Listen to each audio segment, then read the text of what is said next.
دا یو مسله د جمعې مبارکې د ورځې بارکې ټول واورئ. د جمعې مبارکې منځ بارکې دا د مومن مسلمان پہچان او علامت دی چې مومنان مسلمانان د نور منځونو اهتمام هم کوي، خو د جمعې مبارکې د ورځې د منځ اهتمام د نور منځونو په مقابله کې د دې منځ اهتمام زیات دی. یعنی خلک خپل کار روزګار پرېږدي، د جمعې د منځ دپاره ځان تیاری او صفا کوي او د جمعې د منځ دپاره په وخت جماعت ته مسجد ته راځي. هر یو کس د خپلې محلې مسجد ته ښه په اهتمام سره راځي.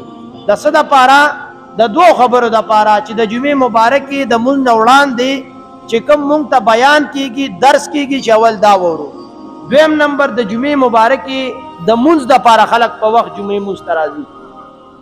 نو بیا دې کې دا ټول خلک دا مسله یاد ساتي چې د جمعې مبارکې منځ خلک وي نو صرف 2 رکعاته ګورې نه کوي. په خبره باندې پوهېږئ؟ جمعې مبارکې له چې خلک جماعت ته منځ له راځي نو صرف د 2 رکعاتو له نه راځي.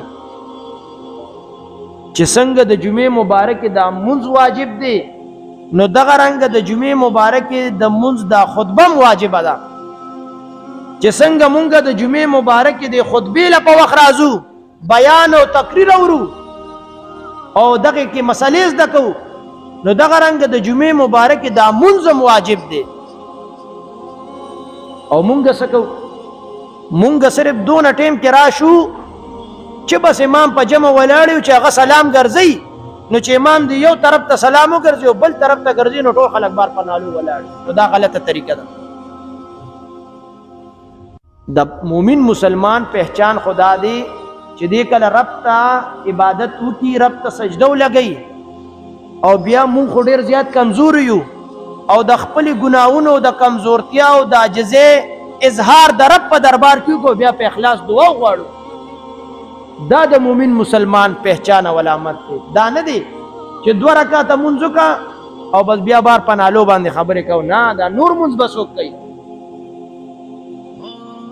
منځ خو هغه دی چې هغې کې فرض وشي، سنت ادا شي، نو منځ پوره شو.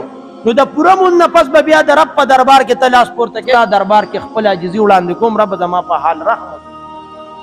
نو مونږ خو 2 رکعاته وکړو بس بیا باروزو څوک خبرې کوي او څوک کورونو ته ځي.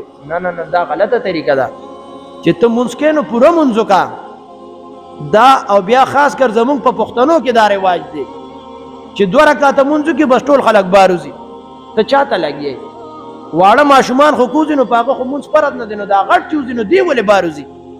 دا غلطه طریقه ده. دا صرف دلته نه ده، تقریبا هر جماعت کې دا ماحول دی.